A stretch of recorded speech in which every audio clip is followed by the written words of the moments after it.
سلامونه نیکې هیلې مې ومنئ معززو افغانانو، بالخصوص د اټک نه نیول تر بدخشانه په لویه جغرافیه د افغانستان کې پراته پښتنو دغه تروریستي عمل چې په پېښور کې په مسجد کې وشوله، دا د پښتنو د وژنې یو ځل بیا اعلان دی چې د پنجابیانو جنرالانو لخوا دغه پروګرام شوی تروریستي عمل لکه چې 2014 کې په نظامي مکتب کې شوی و، همدغسې یو ځل بیا دغه کار دوی دغه دپاره وکړي چې یو ځل بیا د پښتنو د وژنې دپاره د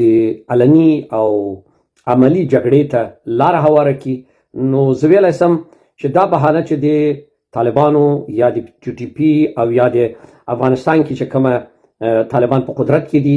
د دغو د بهانې تر چتر لاندې چې دلته د تروریزم اډې دي او دلته د تروریزم ښکلی بستر هوار دی، دغه تروریزم خپله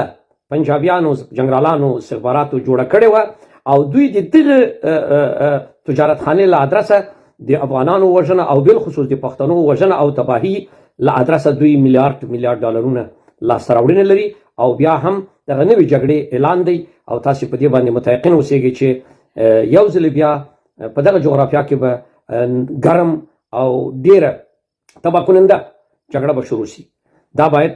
ټول افغانان بالخصوص پښتانه که طالبان دي او که د لر او که د بر که با احساسه افغانان او پښتانه دي د دغې جګړې د پای ته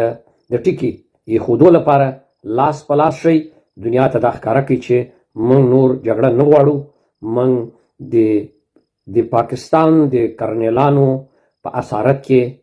موږ دغه نیمه پیړۍ په وینو لمبېدلي یو او بیا یو ځل بیا په وینو لمبېږو. نو د دغې جګړې د پای